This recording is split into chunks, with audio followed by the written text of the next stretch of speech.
بسم الله الرحمن الرحيم الحمد لله رب العالمين وصلى الله وسلم وبارك على نبينا محمد وعلى آله وصحبه أجمعين ما بعد.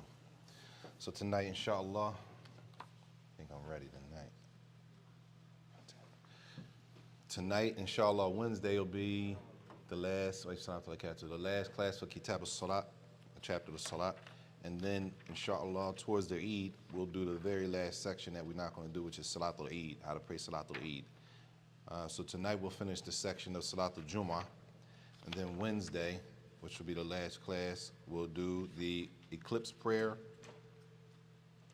Istisqa, Salatul Istisqa, which is the rain prayer, the eclipse prayer, the rain prayer.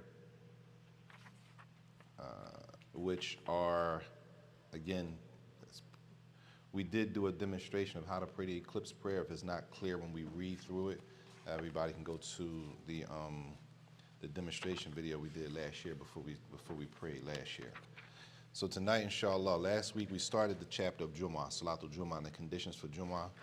And today we are at the chapter of Sifatul Salatul Jumu'ah, the description of how the Jumu'ah prayer is prayed.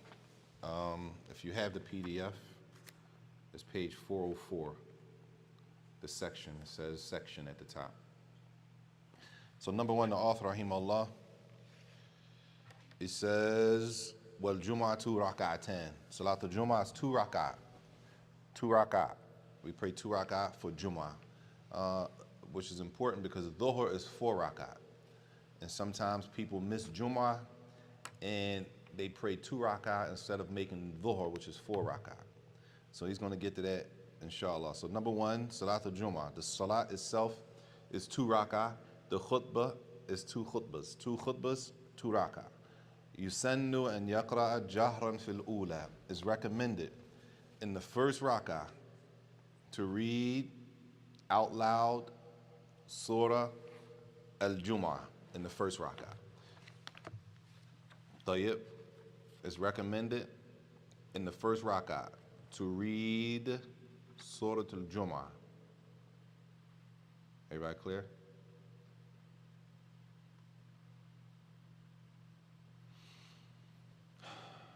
طيب. And in the second rak'ah, it's recommended to read Surah al-Munafiqun. It says, وَفِي الثَّانِيَةِ بِالْمُنَافِقِينَ. So, it's recommended for the imam to read in the first rak'ah Surah al-Jumu'ah, and in the second rak'ah, Surah al-Munafiqeen.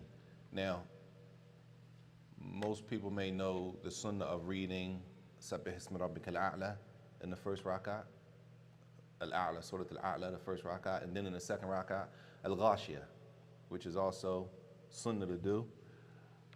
There's a difference between Surah Jumu'ah, because the other sunnah is to read in the first rak'ah, Sabbih ismi rabbika al-a'la, and in the second rak'ah, Hal ataka hadith al-ghashiyah. All right? Here it says it's sunnah to read Surah al-Jumu'ah in the first rak'ah and Surah al-Munafiqeen in the second rak'ah. Tayyib. One of the, not the main difference, but just a noticeable difference in the 2 sunnahs. Does anybody know the noticeable difference? Besides, of course, they're different surahs, but the ones we know that are usually heard, those surahs are a lot shorter than what's mentioned here. Surah al-Jumu'ah is a much longer surah. It's about 1.5 pages from the Mus'haf. And Surah al-Munafiqun is also much longer, about 1.25 pages. So if the imam were to read these 2 surahs, the salat will be a lot longer than usual. Is it a problem with a long salat for Jumu'ah? Huh? It depends on the people praying behind you. Okay? Huh? Well, the sunnah is that the khutbah should be short and the salah should be longer. Right? That's better. Either way, it's more than one way to, or one sunnah when it comes to what should be read in the salat. So here he says, Surah al-Jumu'ah and Surah al-Munafiqeen. He says, وَتَحْرُمُ إِقَامَتُهَا فِي أَكْثَرْ مِنْ مَوْضِعٍ فِي الْبَلَدِ إِلَّا لِحَاجَةٍ. Now, when it comes to multiple Jumu'ah prayers in the same location or in the same city, right? This is on page 40, maybe not, maybe 407? 407. It is forbidden to be held in more than one place in an area. Meaning, the asl of Jumu'ah, Salatul Jumu'ah on Friday, is that all the Muslims in the area all pray together at one place, one khutbah. That's the asl, that's the origin. The only time it should be multiple khutbahs going on in the same area is if there's a need for multiple khutbahs to go on in the same area. A need like what? Space. Is it enough space? Do we have one place, enough space? Any masjid, do we have one masjid in the city that can hold everybody? No. No. No masjid. Therefore, there's a need to have multiple Jumu'ahs. So as long as it's a need, it's no problem. But if there's no need, it says, wa tahrum, it is haram. Meaning, if all the Muslims in that area can fit in one masjid, they're not allowed to break up and just do 2 khutbahs. If all the Muslims in that area can go to one masjid and they can fit in there, and there's no need for a second khutbah, 2 Jumu'ahs. Yes? That's why, like, sometimes, so, some start at 1 o'clock, some might start at 1:30. Right, it could be, sometime, let's go all the way back. He said, is that why some start at 1 o'clock, some start at 1:30? That could be part of it. Some people need to go earlier. Some people need to make a later one. Sometimes it's one masjid, and one masjid might have 2 or 3 Jumu'ah khutbahs at the one masjid. So they might hold a 12:30 khutbah, and then they hold a 1:30 khutbah. Based on what, though? All of that's multiple Jumu'ahs is based on what? The need. It's based on the need. If there's no need, meaning we can all fit in one place, we all pray together. That's what we're supposed to do. We're not supposed to just break off with there's no need for us to break off. But we're not break off, but pray multiple Jumu'ahs if there's no need to. So the origin is that we should be all praying with one khutbah, one imam leads the salat and all of that, as long as there's no need. If there's a need, then there's no problem. It's no discussion. It's not enough space. We got to do more than one, like our situation. Tayyib. At the haram? No. Even if you filled everybody in there, probably still wouldn't be enough room. People be praying outside. Now they expanding the haram, in Mecca, they're expanding it, and if they keep expanding it, the number of Muslims is it's a lot of Muslims. Especially in Mecca, you're talking about everybody's Muslim. If you bring the whole city to the haram, I doubt that the whole city will fit inside. What you mean? Everybody come to that one. Oh, you mean, how does it go? No, it's numerous masjids in Mecca, all over. It's a lot. Mecca's a big, it's not huge, but it's big enough. There's a lot of people there. And it's not just people. You're talking about people in Mecca all year long, making Hajj and Umrah. There's always a crowd, let alone the people that live there. If it was possible for every person to pray in this one spot, like you go to some areas, there's only one masjid. There's no 2 Jumu'ahs. There's one masjid in that area. Everybody goes there. The next masjid might be 45 minutes away. So everybody in that area goes to that one masjid. When they all go to that one masjid, it's possible they pray multiple Jumu'ahs based on the need at the one masjid. Further, yes? Did you say that it's haram for a Muslim if there's space in the masjid and he goes to another masjid and you know that there's space in that masjid? Did you say that's haram? No. It says it's haram for Muslims. Let's just say the masjid holds 300 people. Okay? All the Muslims in that area, in that neighborhood, is 200 Muslims. Can all of them go to the one masjid? They all going to fit? They all going to fit. But say if that masjid holds 300 people, and there's 600 Muslims in that area, are all of them going to fit in that masjid for Jumu'ah? They're not going to fit. Therefore, they may pray 2 based on the need for space. Okay?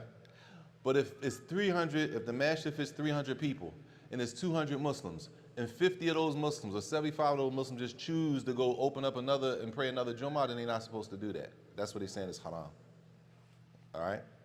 Now he says, if, فَإِن فَعَلُوا, If, let's just use the example since we're talking about it. If the masjid holds 300 people, and from those, and it's, let's just say, it's 200 Muslims that attend that masjid in that area, right? That means all of them should pray where? Jumu'ah at the same masjid. It should be one khutbah. But what if, he says, for infa'alu, what if 75 or 100 of those 200, they go and make another, and do another khutbah in that same area? Number one, what's the hukum on them doing that? Are they supposed to be doing that? They're not supposed to be doing that anyway. Haram to do that anyway, because everybody's supposed to pray together. There's no need for you to go over there and pray, right? He says, but if they do that, فَالصَّحِيحَ مَا بَاشَرَهَا الْإِمَامِ أَوْ أَذِنَ فِيهَا. If they were to do that, and this is generally for the Muslim countries where the ruler prays Jumu'ah. Just because he's the ruler, he still has to pray Jumu'ah, right? Just because he's the leader of the Muslim country, he still has to pray Salat, and he still has to pray Jumu'ah. So they say now, if there was a case and those people, they went off and they did a second khutbah, which they shouldn't have done in the first place, right? But now it's two khutbahs going on. Which khutbah is the valid khutbah? He says the khutbah that the leader of the country authorized. If he authorized this Jumu'ah and that Jumu'ah was not authorized by the leader, then I'm sorry. Back up. Which khutbah is valid? The one that the leader attended. You with me? It's two khutbahs going on. There's no need. All of this is when we're talking about there's no need for two khutbahs. If there's a need, there's no discussion. Now there's no need for two khutbahs to be going on, but they do two khutbahs in the same area anyway. Which one is valid? He says, number one, the one that the imam, the ruler, the leader of the country, the Jumu'ah that he attended is the one that's the valid Jumu'ah. Or the Jumu'ah that he authorized to be prayed is the one that's the valid Jumu'ah. Tayyib. That's assuming they go and do two khutbahs and it's not necessary. And then he says, فَإِنْ اسْتَوَيَا فِي إِذْنِي أَوْ عَدَمِهِ. But what if he didn't authorize either one of them? Assuming that it needs to be authorized, right? He says, فَالثَّانِيَ بَاطِلَةٌ. So what happens? Basically, all of this, y'all, is under the section of there's no need for us to pray two Jumu'ahs. But it happens anyway, right? Say what happens? One of them is not going to be a valid Jumu'ah. One of the two that's prayed is not going to be valid. Which one is not valid? Which one would you assume is not valid? Good. The one, like she said, the one the people went off and they did their own, right? That because they did that doesn't mean that the Jumu'ah is not valid, but they weren't supposed to do that in the first place. But the fact that they did that doesn't necessarily invalidate the whole Jumu'ah. Okay? So he says that the one that's invalid is the one that is second. I don't know how he translated that. It says it is condemned at the same time as no. All right, go back. It says if he gives permission. If two Friday prayers are equal in terms of being given permission, the later prayed is considered invalid. Meaning, there's two khutbahs going on. Whoever prayed last, not the khutbah, whoever prayed last, then theirs is invalid. Meaning, two khutbahs are going on at the same time, there's no need for it. Well, how do we know which one is valid? Whichever of the two different masjids, whichever one says Allahu Akbar for the salat first, then theirs is valid and the other one is invalid. Clear? This is all assuming there's no need for us to be having two khutbahs in the first place. Now what happens? Okay, it's two khutbahs in the first place. But which one is valid? Go back a step. Which one did the leader attend? The leader of the country attended which one? That's the one that's valid and the other one is not valid. Cool, what if the leader didn't attend either one of those, or he didn't authorize either one of those and they both prayed? Which one is valid? Whoever prays first, that's the valid one and the other one is not valid. And if the other one is not valid, that means what should they be praying? Dhuhr. Clear? Tayyib. He says, when waqa'ata ma'an, what if they're doing everything at the same time? They're praying at the same time. It says if it is conducted at the same time, two Jumu'ah prayers conducted at the same time, right? At the exact same time, meaning they both, the imams, both did the takbir at the same time, right? It's conducted at the same time. Or juhilat al-ula, or they're not sure who started praying first. It's not clear who started praying first. If they both said Allahu Akbar at the same time, or we don't know who started praying first. Was it this masjid or this masjid that said Allahu Akbar first? If that's the case, it says batalata. Both of those Jumu'ahs are invalid. Both of them. Clear? If it's time, and this is not here, but it says here, if it is conducted at the same time or it is unknown when the first prayer was performed, then both of the prayers are invalid. If there's time, meaning the adhan for Asr has not gone out yet, right? Then somebody can pray Jumu'ah again. If not, they both want to pray Dhuhr. If Jumu'ah is missed, then Dhuhr is prayed, which is important because sometimes people miss Jumu'ah and they pray 2 rak'ah alone by themselves. They'll just come and pray 2 rak'ah alone, as if they're praying Jumu'ah alone by themselves. And if they don't, they're supposed to pray Dhuhr. Tayyib. He moves on to the next section, which is, this is after Salatul Jumu'ah now. Huh?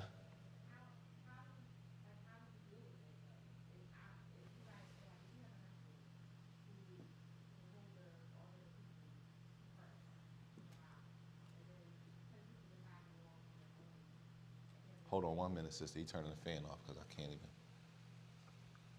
Jazakallah khair. Okay. Go ahead again.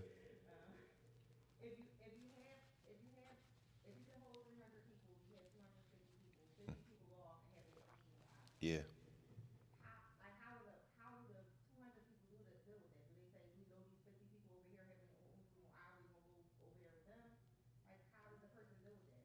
How would they know? Let's assume, right? You got to put yourself in kind of like the idea of what it would look like. We're talking about a small town. Everybody pretty much knows each other. And it's kind of like a known number of who's who and everybody who's who, right? In that case. And we're assuming we can be able to count how many people left off. They went over there and they're doing their own thing now. This is a small town. It's not like a big city type of thing. These people, everybody knows each other, right? You saying if they do leave, what are the people who were there in the original place supposed to do? Pray. Jumu'ah. We figure out everything he's speaking out. We'll figure that out afterwards. Because they left, we're not going to just pray Dhuhr now. You see what I'm saying? Dhuhr is not on us. What's on us on Friday at this time is Jumu'ah. We're going to pray Jumu'ah. If they leave and they go pray, we're going to pray Jumu'ah. Now, once we finish, if there's an issue, then we can figure it out. You with me? Tayyib. Just because they left doesn't mean we're not going to pray Jumu'ah now. No, we're going to pray Jumu'ah. And if we started praying at the same time, if they started before us, we'll figure all that out after we finish. Worst case scenario, one of the Jumu'ahs is invalid, and those people who prayed the invalid Jumu'ah will have to pray Dhuhr. Worst case scenario. Let's just say the masjid holds 300 people. It's 200 Muslims in the area, right? That means they can all fit in that masjid, right? 30 people leave to go pray another Jumu'ah. 30 people leave to go pray another Jumu'ah. You with me? You ready? Now, once those 30 people leave to go pray another Jumu'ah, it's 2 Jumu'ahs prayed. Which Jumu'ah is valid and which Jumu'ah is not valid? Good. The first one, because 30 is not enough to establish Jumu'ah. That means they shouldn't have been praying Jumu'ah anyway. They should have been praying Allahu Akbar. Khair. That was good. For sure. Tayyib. The next issue is after Salatul Jumu'ah. which is the Sunnah prayers after Jumu'ah, the Sunnah prayers, which you'll see brothers stand up or they'll hang around after everybody's talking and socializing. Some people will be praying, Sunnah prayers. I'm not sure, maybe on the sister side, I'm assuming also some sisters might stand up after Jumu'ah while everybody's talking and leaving and everybody's moving around. Some people stand up and they're praying Sunnah prayers. He says, Aqallu Sunnah ba'd al-Jumu'ah. The least amount of Sunnah prayers, rak'ah after Jumu'ah, is rak'ah 10. 2 rak'ah. That's the least amount a person can pray after Jumu'ah is over. Meaning a person can't pray how many? You can't just pray one, an odd number. Tayyib. Wa aktharuha sitta. And the most a person prays after Jumu'ah Sunnah are 6. So a person prays 2, and is like that because there are different narrations of the Prophet sallallahu alaihi wasallam. So a person is in between a range of 2 or 6, either home or in the house. I mean, home or in the house. Either home in the house or in the masjid, right? Either way, the bare minimum is 2, the most is 6 following Jumu'ah. Those prayers are connected to Jumu'ah. That's 2 slamming out, starting over, slamming out 2 hours. Right, or Arba'in. When he said Arba'in, he didn't necessarily, the hadith didn't necessarily say 2 salam out, 2 salam out. You with me? No, Huh? no. The hadith said he would pray 4, right? It didn't necessarily specify, was it 4 like that looks like dhuhr, with 2 tashahuds, or was it 2, you know what I'm saying? 2 salam out, 2 salam out. Further. So this is a Jumu'ah prayer, and with all the people that you lead, and the imam decides to pray Dhuhr instead of praying Jumu'ah, the 2 rakat. Would there be anything wrong with that? Yes, that's a huge problem. The imam doesn't have the option just to pray dhuhr. The imam does not have the option to pray dhuhr on Yom al-Jumu'ah. Only time the imam would pray dhuhr if he understands something is wrong and we're supposed to be praying dhuhr, we're not supposed to be praying Jumu'ah. Can you imagine that? People would be upset. And most people wouldn't know, but if the imam knows what he's doing and he makes a call, listen, the khutbah was too long, and actually the adhan for Asr has already started, the time for Asr is in, which means we missed the time to pray Salatul Jumu'ah, which means we have to pray Dhuhr.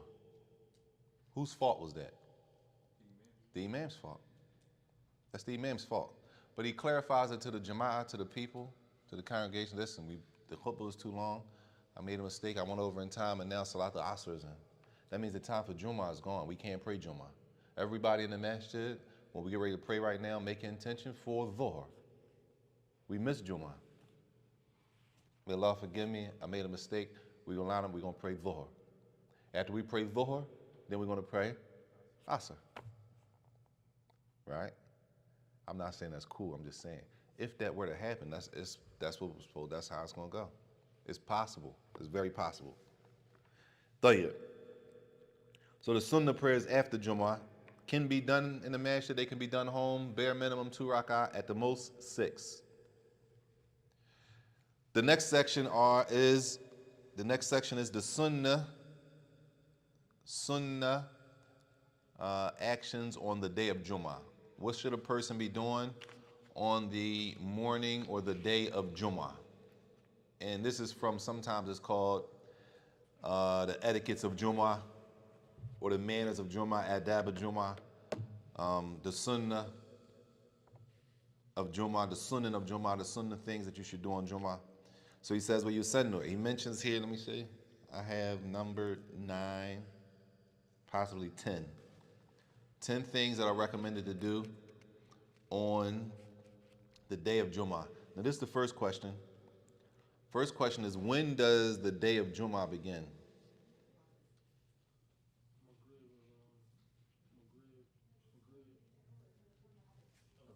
Maghrib of Thursday, right? Maghrib of Thursday, right? Y'all with me, sisters? Sisters, y'all with me?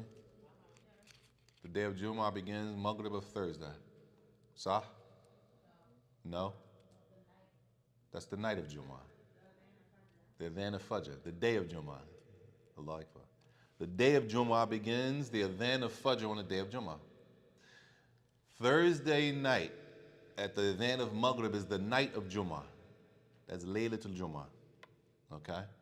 And then Friday morning at the adhan of Fajr, that starts the day of Jumu'ah. And then on Friday night at Maghrib, that starts what? That's the night of Saturday, Laylatul Sept. Okay? So these things, he says, yusannu yawmul Jumu'ah. These are the things recommended for the day of Jumu'ah. Number one, and yaghtasila, to make a ghusl. To make a ghusl. Tayyib, that's number one. We know a ghusl, right? It says take a bath. It says it is from the Sunnah of Jumu'ah, Friday, to take a bath. I mean, you know. Ghusl is not just a bath. It's with the intention and everything that's spoke about in the chapter of the ghusl, but it's translated as the bath, the full body cleansing, of course with the intention of making a ghusl. All right, number two, وَيَتَنَظَّفْ. A person takes a bath, he also says to clean himself. If you take a bath, then you clean yourself? You think so? You should have, right? Well, what does that emphasize? Huh? Take a bath, clean yourself. All right, pay attention. When you make a ghusl, right? A ghusl, bima'na ghusl, with the meaning of ghusl, doesn't necessarily mean. Well, let me ask a question. A ghusl is what? What is a ghusl? Cleaning with what? Water. Cleaning your body with water.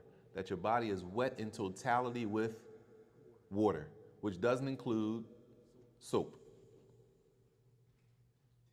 That's important. I can make a ghusl without using soap. Everybody clear? A ghusl can be made without soap. I'm not saying you should make a ghusl. I'm just saying a ghusl can be made without soap. The main ingredient of a ghusl is water. Everybody clear? I don't want everybody to get confused and think a bath like we wash up, like our wash up terms. You know what I'm saying? A ghusl is the water has to reach every part of the body. The water. Can you use soap? You can use soap. But what if you're using a bunch of soap and you're not using water? That's not a ghusl, right? That's not a ghusl. What if you're using all water and no soap? That's the ghusl. Clear? So it's possible, okay, I'll make a ghusl and I can be even, and I'm clean for salat. Can we say that water will be even cleaner? I mean, soap. Add soap to that's even cleaner, right? So, number one, a ghusl yet another. And clean yourself on top of that as much as possible, which can include a lot of things. Tayyib.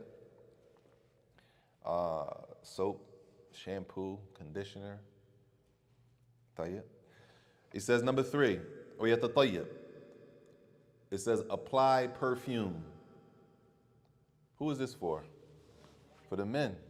Women should not be going outside with perfume on.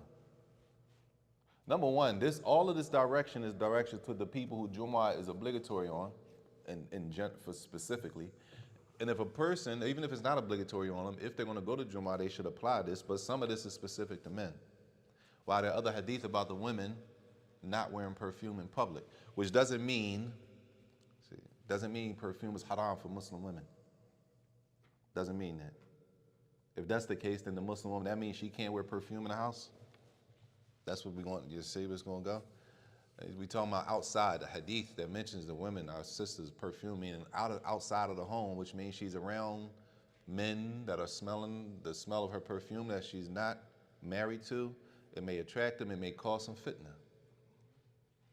So here, this is specific for the men. Yatatayyib, apply. It doesn't say cologne, it says perfume. Yatatayyib. Tayyib. That was number three, right? Number four, it says, وَيَلْبَسَ أَحْسَنَ ثِيَابِهِ. That a person wears the best that they have. Try to put on something nice on Jumu'ah. And a person might save their nice stuff for Friday. And then, somebody get dressed and, we say, where you going? And you know what I'm saying? Jumu'ah. It's Friday. You're supposed to wear your best to Jumu'ah. We get dressed for the Eid, right? Tayyib, Jumu'ah. Supposed to get dressed for Jumu'ah too. Or you saving that for the Eid. That's cool too. You might be saving that for the Eid. That's cool. But either way, Jumu'ah is a day to be clean, nice. From what I have, that don't mean I got to go out and buy something for Jumu'ah. That don't mean I have to go out and buy anything for the Eid. Just from what I have, my nicest things, in our terms, I'm saving that for Friday. I'm saving that for Eid, which is no problem. Tayyib. Number 4. These are all recommended. وَمُبَكِّرَ إِلَيْهَا مَاشِيًا. To go to Jumu'ah early, walking. If a person can walk to Jumu'ah and get there early, they should walk. What if a person can't walk? It's too far. Just drive. All of this is recommended. Some of these I may be able to do, some of them I can't do. Just because I can't do all 10, I'm not going to not do any of them. I'm going to do as many as I could possibly do. Yes, Sheikh. So is there more blessings walking to the masjid? It's hadith that the Prophet ﷺ mentioned that as a person walks to the masjid, even if they made wudu before they left with the intention to walk to the masjid, every step they take, that a sin drops off, and every time their foot lifts up, that is reward. So walking is always, with the ability to do it, that's always better. If the masjid is too far, then you just drive. Yes, good. You might park 3 blocks down and then walk up to get some of the reward for walking. Either way, at some point if I'm walking, alhamdulillah, inshallah, then we get the reward for walking. So a person might park a little further away from the masjid just to try to get some of the reward for walking to the masjid. Even though I can't walk all the way from the house, I may just park a little further and try to get the reward for walking. Tayyib. That was number 5, right? Number 6. وَيَدْنُوَ مِنَ الْإِمَامِ. And to sit close to the imam. And we spoke about this in Jumu'ah a couple weeks ago. I don't know why. People come in, we used to putting ourselves in the back. So brothers will come in and there's nobody in the masjid for Jumu'ah and they'll sit way back there. And the best place in Jumu'ah and in the Salah is closest to the imam, the front row. Or as close as possible. He said close to the imam. Once the front row is filled up, then the next best place is the second row and so forth and so on. Tayyib, get close to the imam. He says, وَيَقْرَأ سُورَةَ الْكَهْفِ فِي يَوْمِهَا. To read Surah Kahf on the day of Jumu'ah. On the day of Jumu'ah. Or what's the day of Jumu'ah? What number is Surah Al-Kahf? Surah Al-Kahf is what number? 18. To read Surah number 18 on the day of Jumu'ah, which means you read Surah Al-Kahf between when? Salat the Adhan of Fajr and before the Adhan of Maghrib. All of that time to read Surah Al-Kahf. All of this is based on different hadith of the Prophet sallallahu alaihi wasallam. Tayyib. Somebody asked the other day, can they read Surah Al-Kahf Thursday night, which is the night of Jumu'ah. Most of the scholars hold that it should be the day of Jumu'ah. It's closer and safer to the wording of the text, and Allah knows best. Tayyib, number 8, وَيُكْثِرُ الدُّعَى. To make a lot of dua on Fridays. Friday is a day of dua. To make a lot of dua on Fridays. So a person reads Surah Al-Kahf on Fridays, right? Following that hadith. They make a ghusl. They smell good. They put on some of the best clothing they have. They walk to the masjid. All of this to be for worship, right? They sit up front close to the imam and they make a lot of dua. If a person does that,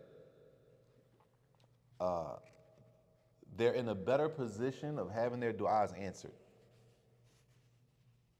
They're in a better position of having their du'as answered based on other hadith of the Prophet ﷺ that he doesn't mention here. طيب. Number 9, he says, وَيُكْثِرُ الصَّلَاةَ عَلَى النَّبِي صلى الله عليه وسلم. And that a person on Fridays, they send salam on the Prophet sallallahu alaihi wasallam a lot, often throughout the day. That they say sallallahu alaihi wasallam often throughout the day. Oh, I thought you had to.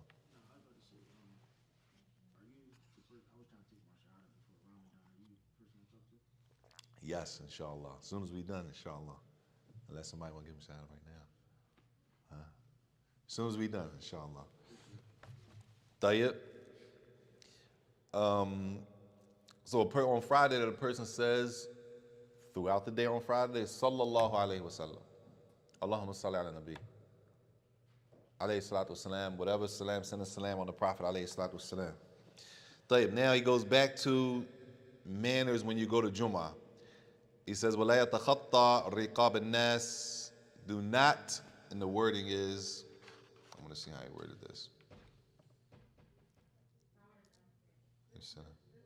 Do not skip over the necks of people. It says, do not, it says, not skip over the necks of people. What does that mean, skip over the necks of people? Cause them discomfort. Don't, meaning pretty much you got there late. And now you kind of moving people out your way so you can get a better seat. That a person comes and they take whatever's available. Not to disturb people, move them out the way, make them move, make them get out of your way, and you got there late. It's only 2 cases, 2 exceptions where a person should be, it says skip, but for us, for you stepping over people's shoulders. You know how people lined up, they sit next to each other, and then you come between them and you're stepping over their shoulders. Only 2 times. He said the only people that should be doing that is the imam if he's trying to get to the front to give the khutbah. So maybe the imam comes in that way and it's crowded. In order to get to the minbar up front to give the khutbah, he has to step over people. Right? He says, or a person is stepping over people because the brothers on the brother's side or the sister's side, there's a gap up front. It's enough for a person to fit there and nobody moved up and filled the gap. So there's a space up front. Is anybody sitting? Nobody's sitting there, but the people in the row, they didn't close the gap, and the people in the second row didn't move up to fill the gap. So what happens? Somebody comes late, they're looking for somewhere to sit, nobody moves up to fill the gap, so they just might step over to fill. It's a space up there, basically. It's a space. I'm only moving up there because it's a space. That doesn't mean, so I don't have to stop a person. And if somebody did step over us, y'all, that don't mean you got to grab their feet or grab their leg or something like that to try to stop them.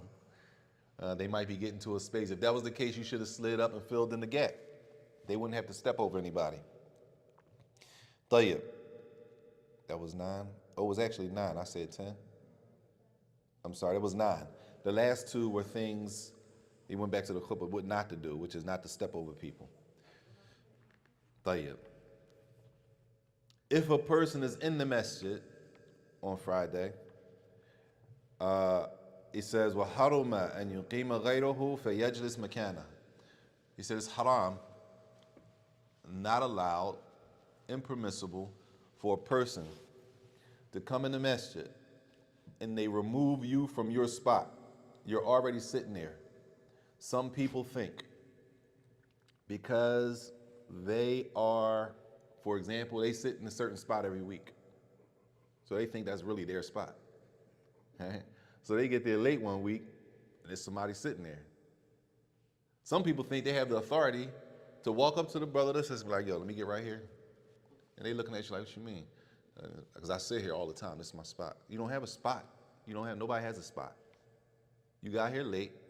That's not your spot because you sit there every week. You late. Somebody else sat there. So he says haram. Haram, not allowed. Haram is a sin connected to it, meaning for a person to actually make a person get up and move is a sin. Sinful. We don't have the authority to walk in the masjid, right? You sitting right there, but that's really the spot I like because it's in front of the air conditioner. You know what I'm saying? So I'm like, yo, my man, let me get that. And I might even press you a little bit like, no, because I always sit here. And sometimes people might make it into an issue. They don't have the authority to do that. Now, a person might just bow out gracefully like, you know what, I'm not going to do this. I'm going to just let you go ahead and sit there. But the person who did it is still wrong. They still sinful, even though the person might let them go ahead and get it. The person who does it is still at fault, even though the person might let you go ahead. So he's, huh? For the older person too, like you say, a old person come in. Mm. You know, isn't the proper etiquette is to, No doubt. Even though you asked, There you go. He asked. It's different if you ask. He said, "What if an old person comes in and they don't want to walk too far, and they ask you? Asking a person is one thing. Making a person get up, or like, as we say, taking a brody. You just brody somebody like, yo, let me slide over. You start telling them what to do, and they don't want to talk. Maybe the imam might be giving the khutbah already, so they're not trying to talk, and they looking like, and you like this, and you telling them, look out, you doing all this in the middle of the khutbah, you disturbing people. So they might just move, but you don't have the authority to do that unless only time a person is doing that, and they shouldn't be doing it, is already space there. If there's already space there and nobody filled that space, I don't have to tell you anything. I just go there and pray and sit down. But not for me to come in late, and then I'm going to tell you, who went out of your way to get there early, I come late and I'm going to tell you to move. We don't have the authority to do that, fella. Stretched out? What you mean? That's a good question. If they won't move their legs, a person comes in Jumu'ah, I don't know why. Maybe they back hurt. Oh, if they move, if their feet, say it again. Oh, if you saying, what if their feet are sticking out, and you ask them to move their feet? You really shouldn't have to ask them, like, you know what I'm saying? But if a person asking, huh? Yeah, it was. You shouldn't have to ask him, but if he does ask, it goes back to what he said. Asking is one thing. Asking is one thing. For me to come in and you already sitting, and a person comes in, and may Allah forgive us, man.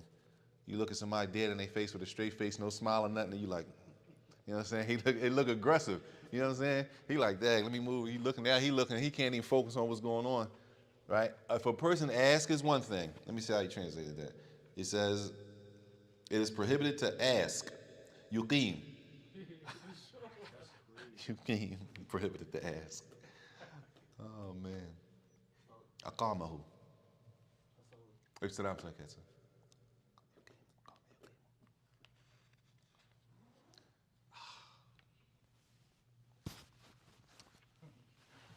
Let me see something. Remind me at the end to look at that again. Tayyib. Either way, like he said, number one, we shouldn't have to ask. Out of consideration, making space for the brothers and sisters coming later, I should automatically move. I see somebody trying to get a seat. It shouldn't have to be that they have to actually, because some people, they start talking during the khutbah, which we're not supposed to be doing either. We're not supposed to be talking during the khutbah. So that could be that could cause a lot of problems. That could cause a lot of problems for the Jumu'ah. It says, إِلَّا الصَّغِيرُ وَمَنْ قَدَّمَ صَاحِبًا. طيب.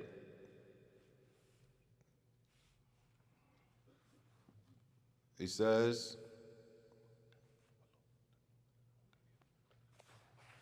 I'm sorry, y'all.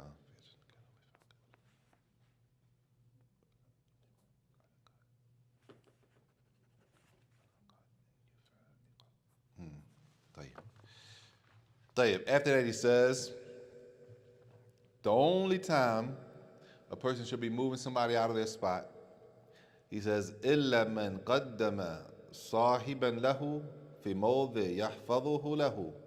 Except if a person is basically, as it says here, unless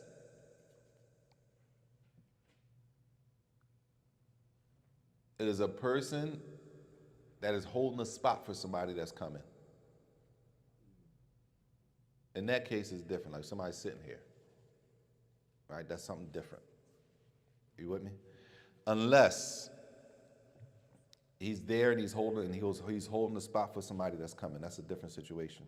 We're talking about a person just walking up on a person like, yo, look out. Let me get that. Like, that's not the manners. That's not proper manners. It's not allowed. And the person who's doing that doesn't have the right to do it. The person was already there. Now, what if a person is there earlier, says, no, I was holding that spot for him. That's my stuff right there. You know what I'm talking about? I leave my stuff there, right? I was here early, but since I was here so early, now maybe I need to use the bathroom. Maybe I want to walk around so I don't fall asleep. Maybe I want to make a new wudu. I just want to wash my face off. So I get up and I leave my stuff there. A person comes in, you see their stuff there, you take their stuff and move it to the side. Then when they come back, what they supposed to do? Now you squeeze them up against the wall or something. Now they're uncomfortable, right? Because you moved their space. There's a whole issue coming up. So that's different when you saying, like, say your man call you like, yo, man, I'm running a little late. Hold me a spot next to you. You can't do that, right? See, like you said, the person was already here. I might want to slide out real quick, wash the face or something, but my man called me like, yo, I'm running a little late. I'll be there in 15 minutes. Hold me a spot. Allah. That ibadah is not that clear to me, honestly.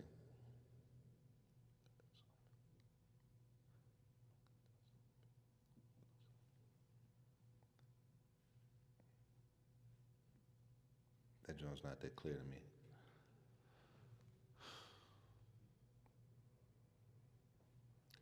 It says here,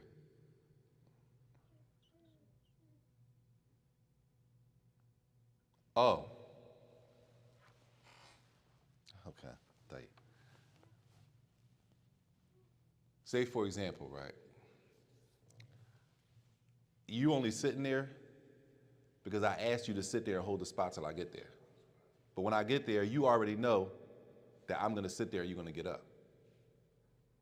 So say for example, I'm just say for example, some people, and I'm gonna use this just to make the example clear.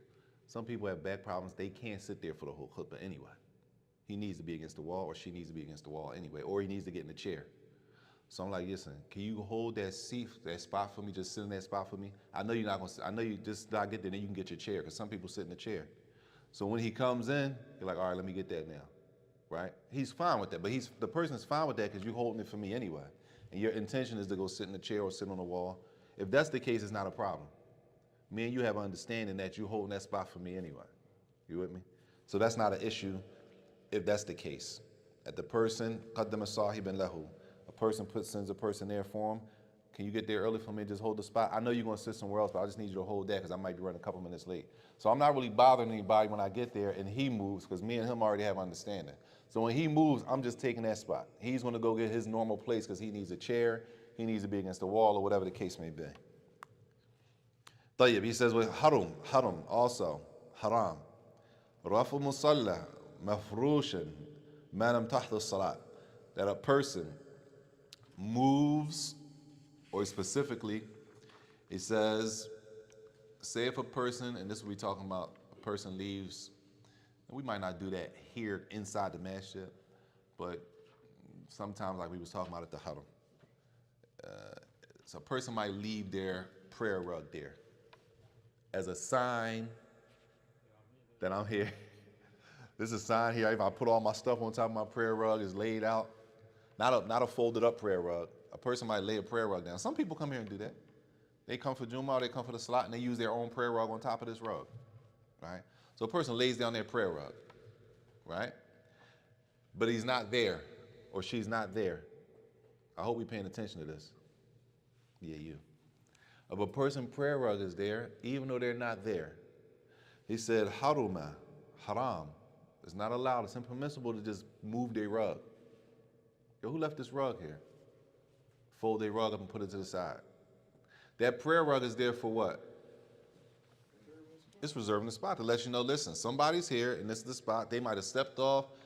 They could have went to the car. They could be in the bathroom. They could be making wudu. They could be outside on a phone call. They could have went next door to get a water. That's their spot. He says you can't move their rug as long as it's not time to pray. If it's time to pray and that rug is still there and they don't show up, then we can move the rug.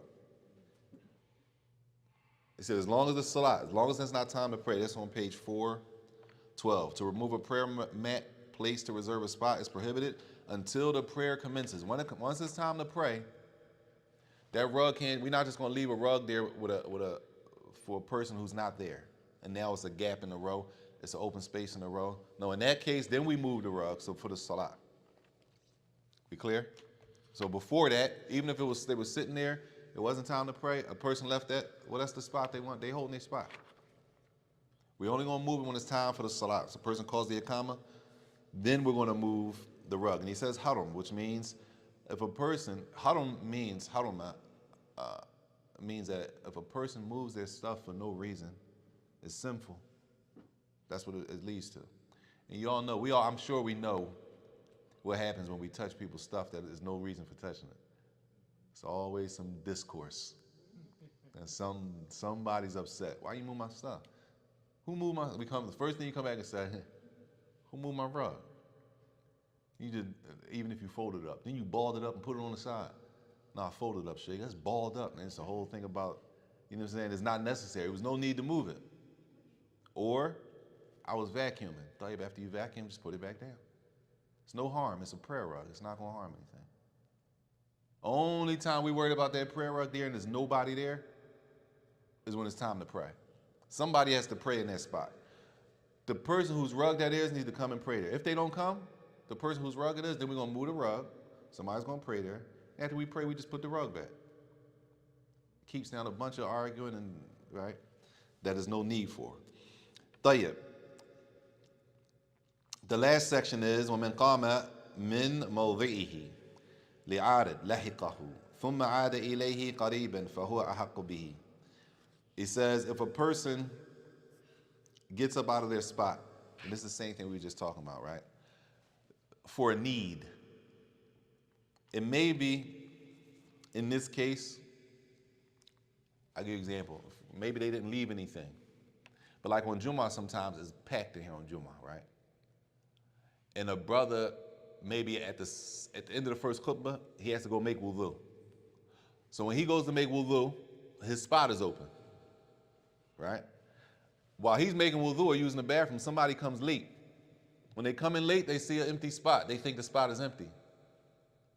But it's really the brother's spot. Now, more than likely, somebody leaves a kufi there, they leave a hat there, they leave, not their phone, but they leave something there. So the person who came in, they pray in that person's spot, right? When the brother comes back or the sister comes back from making wudu, they looking, they're like, y'all probably don't see it. If you ever sitting on the rug, you probably seen people, they be salty. They come back, somebody in their spot, they like, now they looking around trying to find another spot.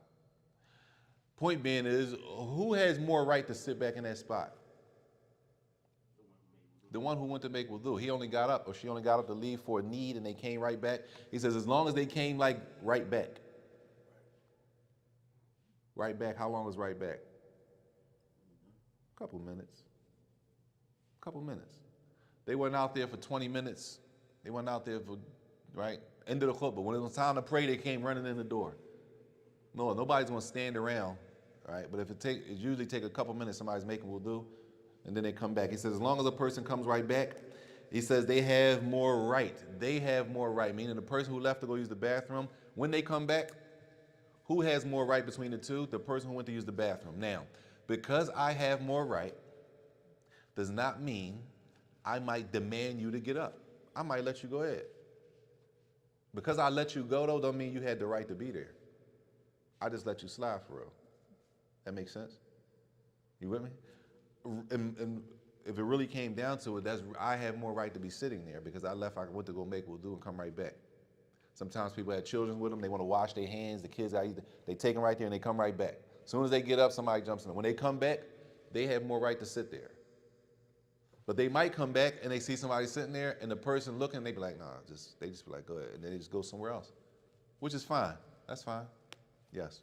How would you respectfully ask for your spot back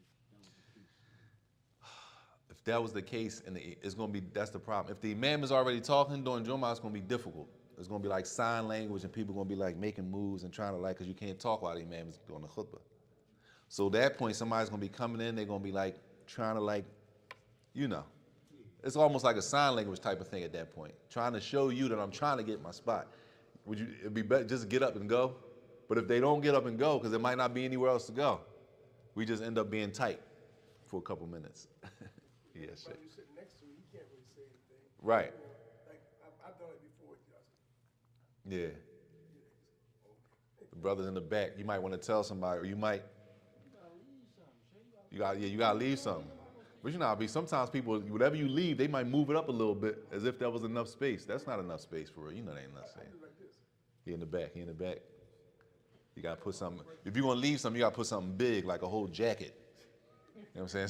They be like, no, they don't want to move that. If you leave like a kufi, they might think, oh, it's a kufi, man. Yeah, you know what I'm saying? You gotta put something substantial there so they know that somebody's coming back for that. Nobody just left that by accident.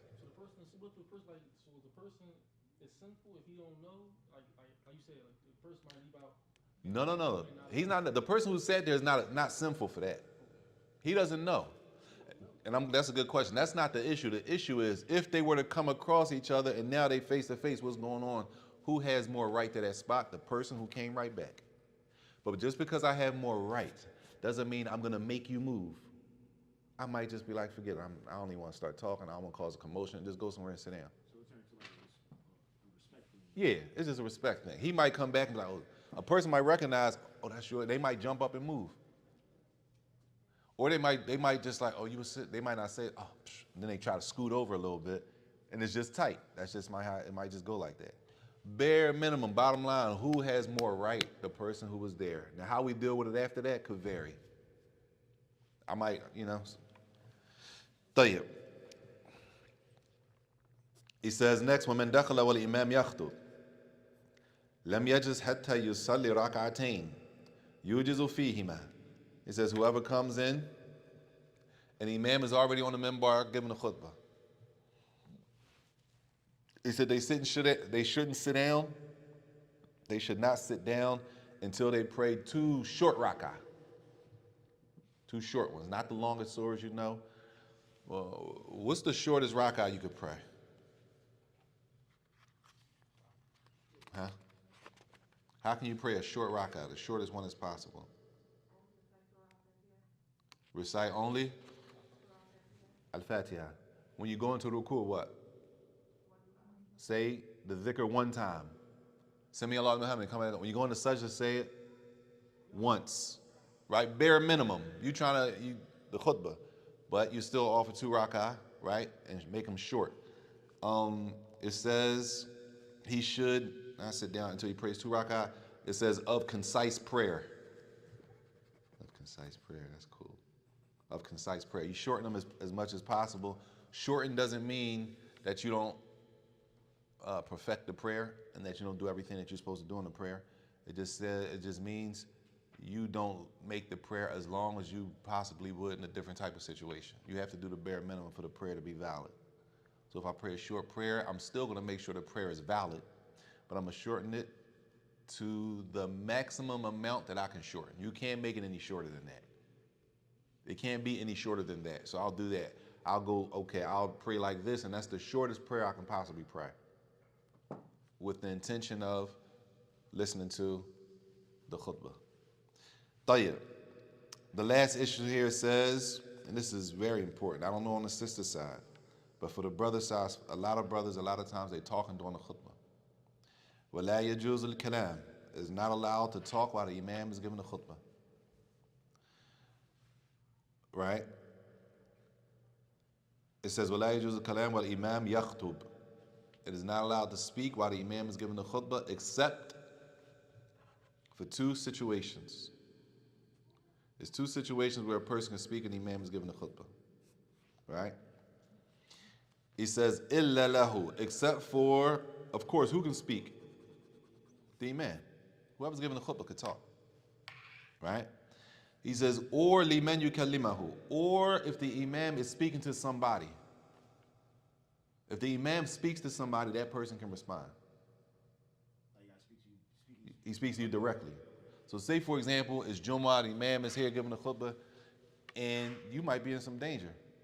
You might be sitting in the spot, let's just say, for example, that spot is for the elderly. People who can't, or chairs. And then somebody comes and you in that spot. The imam and the people, the brother next, he don't want to say anything because he's not supposed to be talking. So the people around you might not say anything. So the imam might say, Akhi, with you. He said, me, you. Can you slide over because that spot is for such and such? And you might say, okay, but you're talking to him. That's fine. Why? Because he's talking to the imam. It's not everybody else's job to start tapping and pointing around. And somebody might say, yo, you got to move. That's not his job to do that. That's the imam's job to do that. If somebody's going to talk, unless it was like an emergency. Yeah, the wall, something's fired, like there's something going on, people about to be hurt. We don't wait for this emergency. We don't let people get hurt and then say, well, the brother was saying you can't say nothing during Jumu'ah. No, if it's an emergency, we saying something. Yo, the thing about to fall down. You got to look out, the fan's falling, the ceiling tile's about to drop. You might have to say that during the emergency. I don't want nobody thinking that we're not, sane, human, real. This is real. We don't sit there, something's falling about to hurt somebody, and don't say anything unless somebody get hurt. And then we say, well, we're not supposed to say anything during Jumu'ah. That's an emergency. That's a exception to the rule. Yes. For the person I knew, I worked 12-hour shifts. Mm-hmm. If I would start going to Jumu'ah, is that something I could do like after work as well, or is it just like a set time? Jumu'ah has a set time. The time starts early in the morning and it ends at about the Asr prayer, which is about now 3:30ish. But Jumu'ah is not prayed alone. So wherever you're working, if you were going to go to Jumu'ah, you might go to work on your lunch break, right? If you needed to. If that was the case, somebody might go to Jumu'ah to the closest masjid that they can get to. They go there for Jumu'ah, then they might have to go back to work. You see what I'm saying?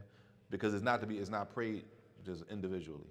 It has to be prayed with the imam. He's gonna give the khutbah. Everybody's gonna pray together. Most Jumu'ah prayers are prayed between 12 and 1:30ish, between 12 and 2. Early side, 12ish, 12:15. On the late side, 1:45, 2 o'clock. So whatever masjid is the closest to my job, I'm gonna find, okay, what time do they pray? Dang, they pray late. Okay, if that's the case, they're close. Maybe on that day, on Fridays, I'll take my lunch at that time so I can go pray Jumu'ah. Then I'll come back. Something like that. You see what I'm saying? طيب. The last thing he says is, وَيَجُوزُ قَبْلَ الْخُطْبَةِ وَبَعْدَهَا. It is allowed to speak before the khutbah, and it is allowed to speak after the khutbah. Meaning, before the imam gets on the minbar and says, Assalamu alaikum wa rahmatullahi wa barakatuh, right? It's allowed to speak. When the imam is finished speaking, when the imam has done the khutbah, it's allowed to speak, which means, as the ulama say, but the imam has finished the khutbah, right? And the iqamah is being called. Is the khutbah finished? At that point, it's allowed to speak. Even though you see most people still don't speak, which is fine, right? But he says before the khutbah, even when we all sitting here, it's allowed to speak. Even though people are reading, people are doing what they're doing, they might be praying, making dua, whatever they're doing, it's still allowed to speak at that time, even though people might not. Meaning, it's not like I go to the masjid before Jumu'ah, like you might go in the masjid, everybody's quiet, right? Which is fine, it's no problem. Some people reading, but can you speak at that point? You can speak. Once the imam gets to the minbar and starts, then the khutbah begins, that's when we're no longer allowed to speak. And that right there is the end of that section. So the last class on Wednesday we'll do the eclipse prayer and the rain prayer. The eclipse prayer and the rain prayer. And then Wednesday will be the last class for the book of Salat. And until towards the Eid, then we'll do how to pray the Eid prayer. And after Ramadan, we'll do a different chapter, inshallah. So if there's no questions, we'll stop there unless there's any questions. Fadda.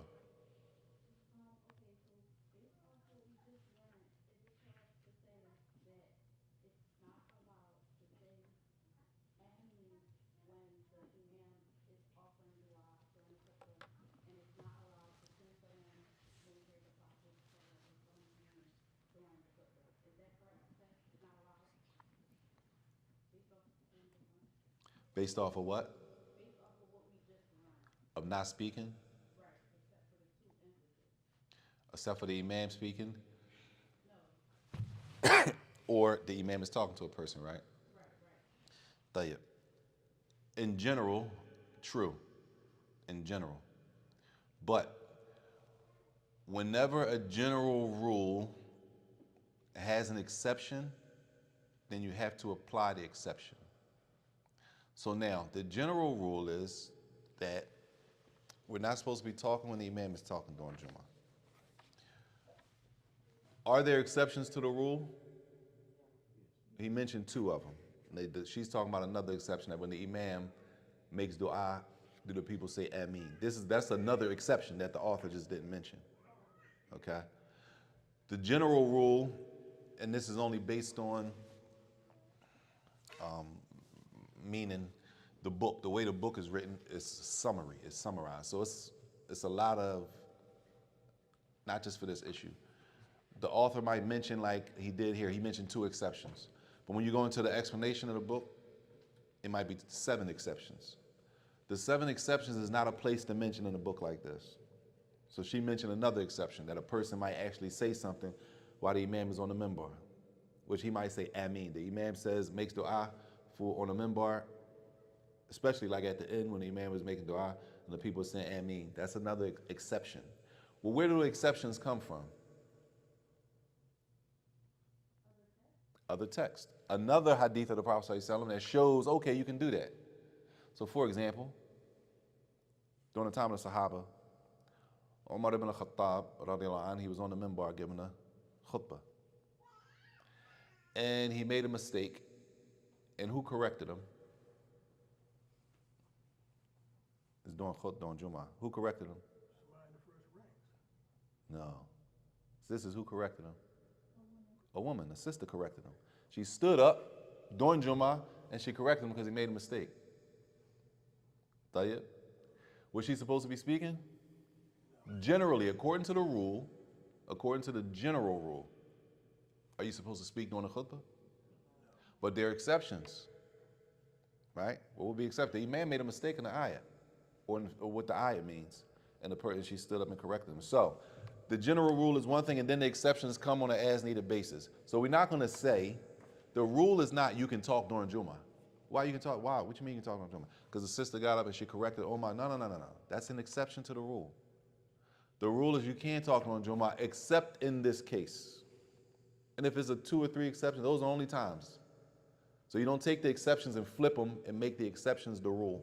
And we do that a lot in a lot of different areas. We take the exceptions and we make that the foundational rule in different areas, which is a mistake. And depending on what we're talking about, it could be a very it could be a serious mistake, and the result of it could be a lot more harmful than we think it is, based on us flipping it. Meaning, not living by the original rule, but living by the exception. Nobody says Muslims can eat pork, even though it's a time when a Muslim can eat pork. I asked the brother that one time. I said, "Can Muslims eat pork?" He said, "Psh." Like, that's the exception. We don't know. Everybody knows Muslims don't eat pork. That you don't say yes, Muslims can eat pork. No, Muslims can't eat pork. Of course not. But isn't it one time? Yeah, but that's the one time exception. We don't run around telling everybody Muslims eat pork one time, dying, and you're in the middle of nowhere, and the only thing that's going to save you from dying. Nobody does that. That's the exception to the rule. We don't live by that. We live by the rule. We don't eat pork. You see what I'm saying? And that idea applies in every area. Every area has a rule. And then not every area has an exception.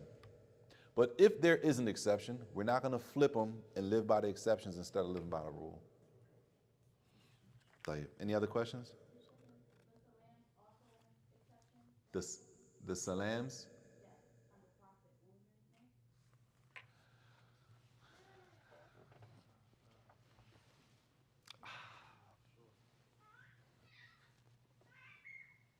Allah. Allah. She said when we hear the Prophet Muhammad's name, sallallahu alaihi wasallam, every time we hear his name, we say sallallahu alaihi wasallam. May the prayers and peace of Allah be upon the Prophet Muhammad sallallahu alaihi wasallam. Every time we hear his name, we say that. So she said, well, if we're not supposed to talk during the khutbah, if the imam says the Prophet Muhammad's name, do we keep saying sallallahu alaihi wasallam? Honestly, I forgot that issue, and I don't want to. I mean, I could just, from what I recall. I don't even recall, so I can't say anything. You can't say, you can utter it to yourself, I guess. Like to yourself, but I don't really remember it like that to even. I'm trying to jog my memory right now, but it's not jogging. So Allahu A'lam. Allah knows best. If somebody reminds me before Wednesday, I'll look at it again and try to look it up, inshallah. Khalas? Tayyib, inshallah. Huh? There's another question? Follow on.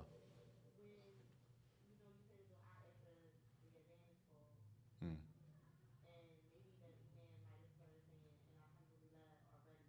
Hmm.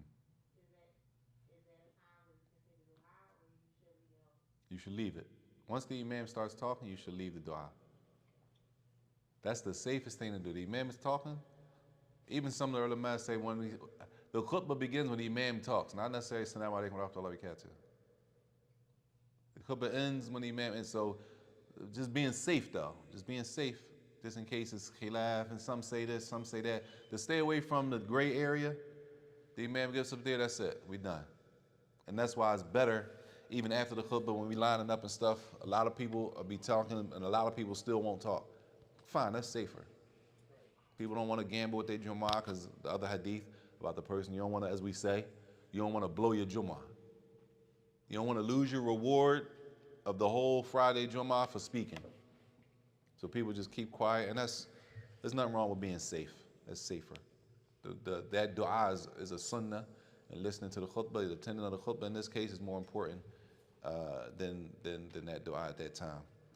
And Allah knows best. Wallahu a'lam wa sallallahu wa sallam wa barak ala nabiyyina Muhammad wa ala alihi wa sahbihi wa sallam.